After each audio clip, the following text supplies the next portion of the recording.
proceed to your... Okay, so morning po, kami po yung Center Center and we will be presenting parking management system po yung nasa sa. So yung name po ng evaluative system namin is Parker Solutions Incorporation. So sa presentation po na to, makikita nyo kung bakit din yung name, tapos yung logo, tsaka kung paano gumagana yung system namin.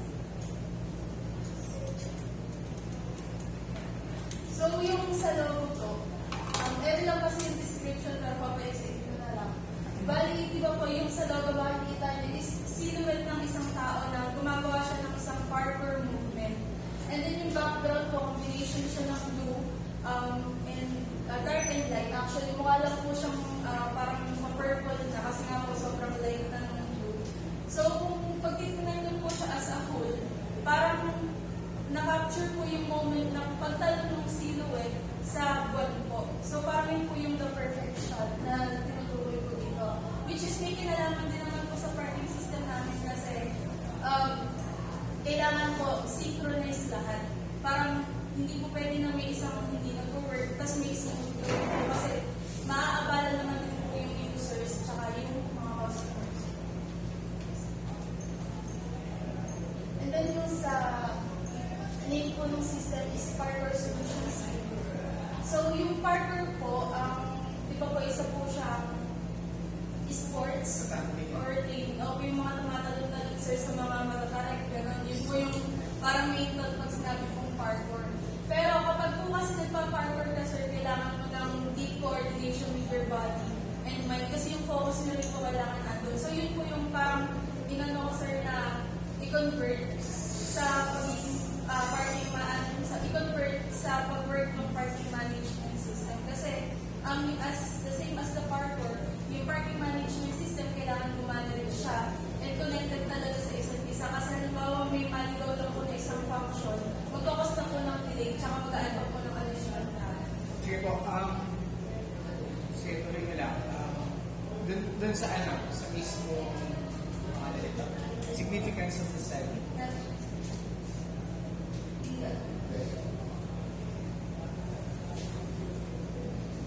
So, yung significance of the study, ang pinaka-main po kasi na magiging user lang nitong parking system is yung mga users lang po, which is yung employees lang po na nagtatrabaho sa establishment. So, ang mag-benefit po from using the parking system is yung users kasi sila po yung ayun nga sabi ko, main na gagamit.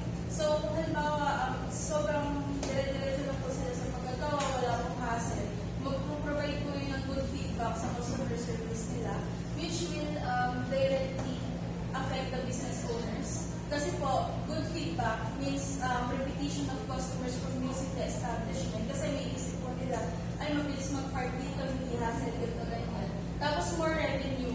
Kasi babalik at babalik po yung customer at the same time may papapalitan rin po sa iba. And then yung sa customers po, indirect benefit po po sir. Kasi ang magiging naman po nila, since hindi naman na po sila yung user, sa customers po, ang magiging indirect benefit po kasi nila is, halimbawa, ang maiiwasan po nila yung mahaba or matagal na transaction sa deal po ng parking nila. Bali dun sa parking din nyo, ano rate yan? Di ba, 1 hour ako magpa-park? Depende po sir sa type po ng slot tsaka menu. Kumbaga may mga ganun. Halimbawa, slot niya is yung pang mga business class. Magkano rate ba? Ay, bali sir, ano po eh. Ang naging variation Ilan lang ba yung po, slot niya? ang naging variation po, regular, VIP, open and covered. Yung VIP, ano? Yung sa VIP po, Kano hindi rate po masyadong tanda pero parang 100 per hour. 100 per hour. Halimbawa, kasi wala akong parking sa bahay. So, pinaka-parking ko. May kaklase ba kayo dito? May magkaklase ba? Gusto ko yung, kasi di sa, sa bahay, usually sa sa Metro Manila, walang mga parking, yung mga nagpa-park sila sa mall. Ngayon, may ganun bang dyan? Meron sir, daily rate. Bali, yung daily rate sir, nagbabago nga po siya. Kung depende po sa dating weekend time. Sa paparkingan. Opo. Tapos, halimbawa po, yung sa VIP po, ang daily rate niyo po is nasa 500. Sige po, next po yung gusto ko makita. Yung, ayan, sige. Ano yung limitation ng ano niya? Ang kaya lang pong gawin ng system namin sa is yung creating reservations, calculating total fee. Pero yung sa sir, yung sa may prorated charge niya po, may manufacturing po kasi. Gumagana siya sir, pero di ba po sabi ko po naka-value po dapat. Kasi yung sa amin po, pagka nagsasabi na ito po ng prorated charge. Ang maganda nito, kapag hindi talaga nagawa, ilagay na sa limitation. No? Ako naman, hindi naman ako masyadong mahipit. Kasi ito namang ginagawa natin for training. No? For training nyo for the capstone. Kapag nasa higher na kayo. Pero it is a part of your final exam. Okay, gusto ko makita yung database design. Andin. Okay, yan yung Ito po yung features ng buong system. Sige, next. So, ito po, yung sa pinaka-auto po is yung login. This is for the employee. Pero may access po lahat ng employee dito, sir. Kasi, Okay. Yung sinong certain employee lahat ng employee? lahat, sir. Kasi ang login po na to para sa main dashboard. Okay. Halimbawa, gusto kong mag-add ng employee. Pwede. At magpa-prompt po siya sa admin login. Yung sa admin, Nasa dashboard po siya, sir, para sa admin. Tapos sige. yung dashboard. gusto kong makita yung gawa niya sa Tisho, yung data flow Ay, diagram. sir, hindi po nag-aapin sa Hindi, wala dito sa PowerPoint nyo. Okay, sige, okay lang. Pero sino naka-assign doon sa Visio na pinagawa mo? Sir, Ha? kasi nga po, Ano bang ginawa nitong si Perez? Ha? Ano pinagawa mo dito? nung una kasi sa pag nagawa ko kay Resty, yung documentation sa akin. Wala Tapos, naman niya. ginawa niya po, binibigay ko siya ng document sa akin, pero hindi ko nakaayos ko sa akin. Kaya pinasa ko po kay Lance. Pare-pareho po O nasa si Lance, bakit hindi pumasok? Hindi ko po nga. Alam ba niya na meron yung... Si Lance is nag-pinaran lang. Baka, nung ano po kasi, nung nakaraan po kasi, sabi niya parang family emergency po, ewan ko lang po na iniwan ko kasi. Pero anong contribution ni Lance? Wala ko po sa siya po yung Sa database? sa database, ako hindi ko lang po sa katasan is yung mga tables po, yung tabulate po. Halimbawa, ito sa access, more detail. Ay, yung access na Ito ako po lahat. O di sa'yo na lahat ng base. Itong si, yung ginawa nito. Eh, hindi sa una, ang pinaano ko Excel, pero nag-copy-paste nga lang po ng table, Excel. Tapos nung po, sila po ni TJ yung nagtulong, Lance nagtulong doon sa may introduction sa scope ML po doon sa papel. Tapos pinag-paste ko po siya dito. Ngayon, ang sistema nito, ang halos gumawa ng project ninyo, si team leader. Ngayon, natuto ba kayo? Gusto yung dalawa, si Perez, at si Corona. Okay naman sana hindi kayo nag-code, pero dapat alam din yung pinagagawa niya. Kasi pagdating niyo sa sa labas, kumbaga training na to So, kaya tayo nagkaganito. Sige, gusto ko makita yung access. Sige, kung hindi gumawa yung dalawa, o kayo mag-explain nito, yung access. Sige, gusto ko marinig muna. Si Mr. Treasure. Napakayaman nito Okay, explain mo sa akin yung halimbawa, ako yung magpapark, ako yung customer. Papark ko yung Ferrari ko sa VIP. Sige. Sa buwas. Pasalagin ko na.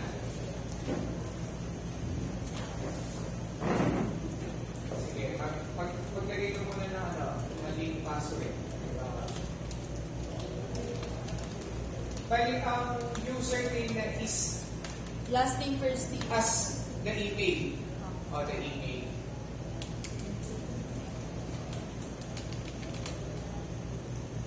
Halimbawa, access denied. O, kapag, ano na, kapag correct yung password. Ay, Ano? Small apps. Laging successful okay. O ngayon, ano yung look up? Compilation Si step. Pamukara ko sa ko. sorry. Ano yung look up para sa inyo?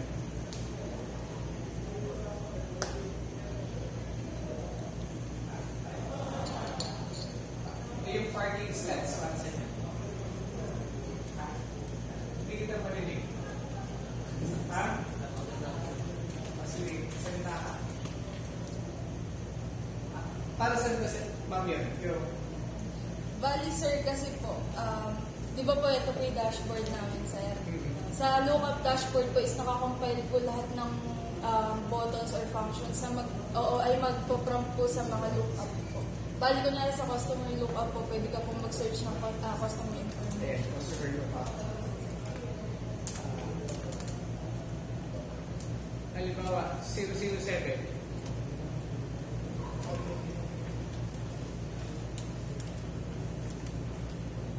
Ano ba yung naka-ano dyan? Naka-search? Yung customer ID?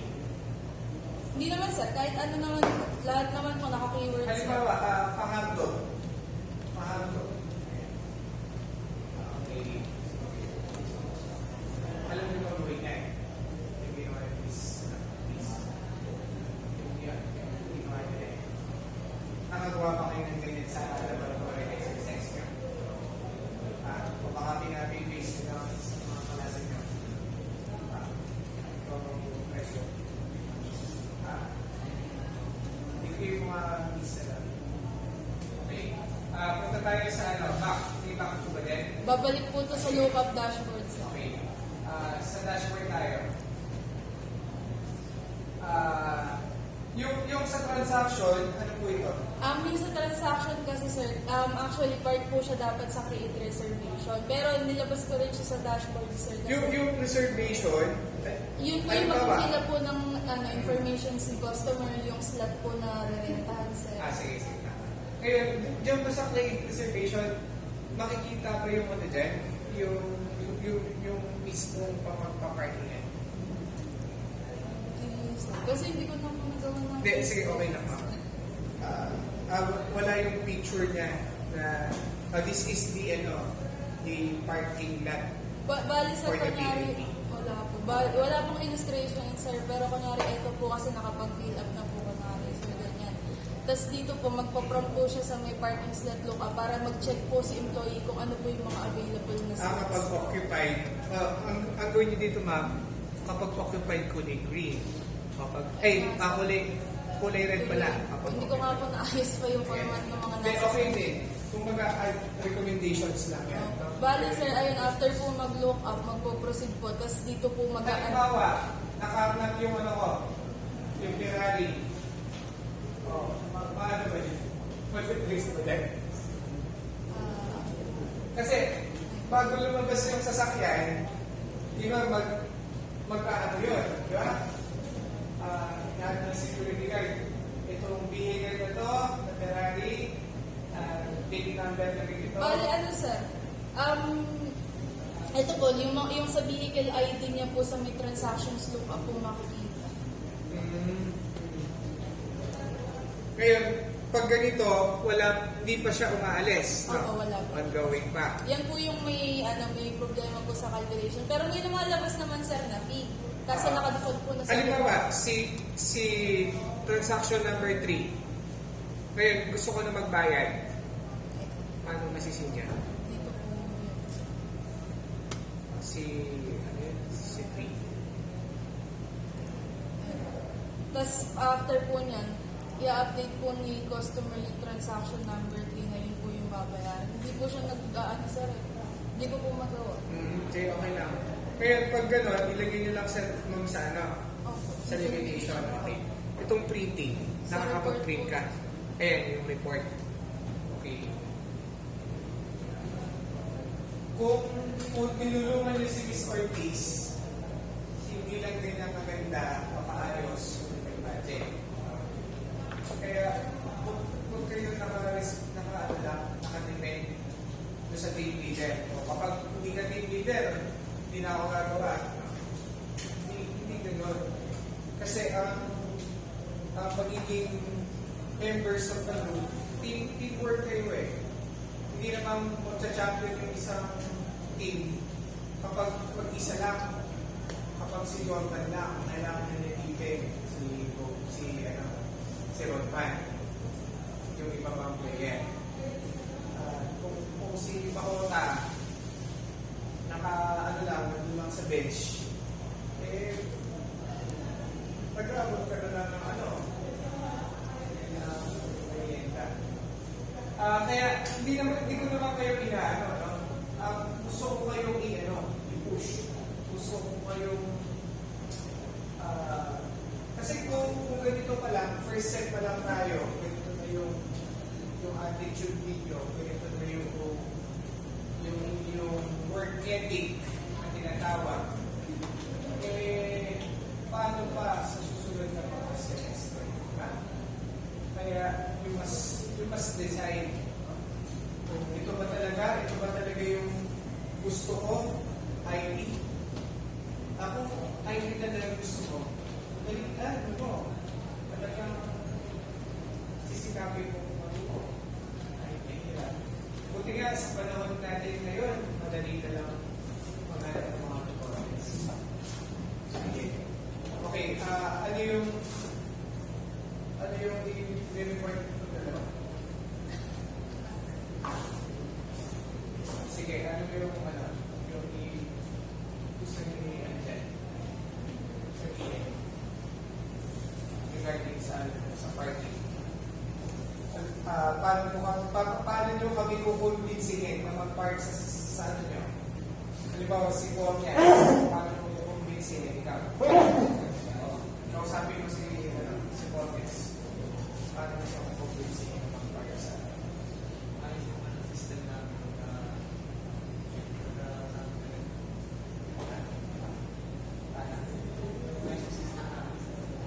secure ba yung sasakyan?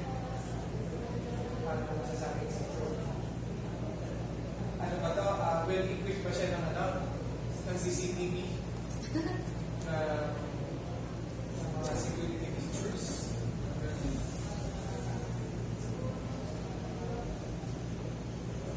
Tapos ilan yung mga empleyado dito?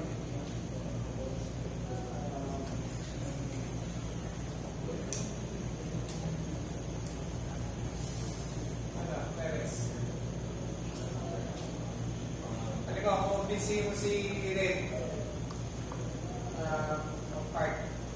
Paano mo siya kakausapin? Sige, paano ba kayo rin? Kausapin mo siya.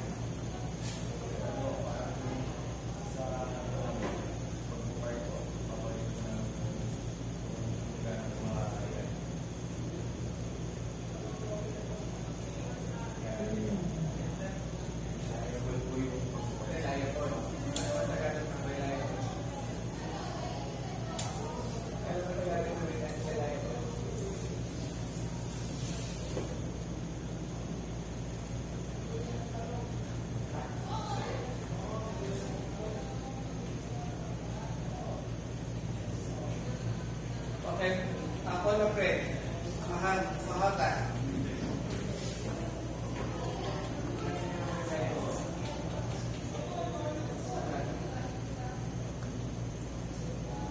Vocabulary of the day. Words to ponder. Kasi sinabi natin reliable, asahan, mapagtitiwalaan, na kahit wala ako doon sa parking, kampante ko to secure and safe yung sakyan ko. Kahit magbayad ako ng malaki. Diba? 1,000 pesos is estimated sa cost ng sasakyan mo. Kung ano ba, kotse mo is 3 million, di ba? Okay. Kung wala ng question, ibalik mo ma'am sa ano? Sa dashboard. Sige, paki-picture na kami. Sikapin ninyo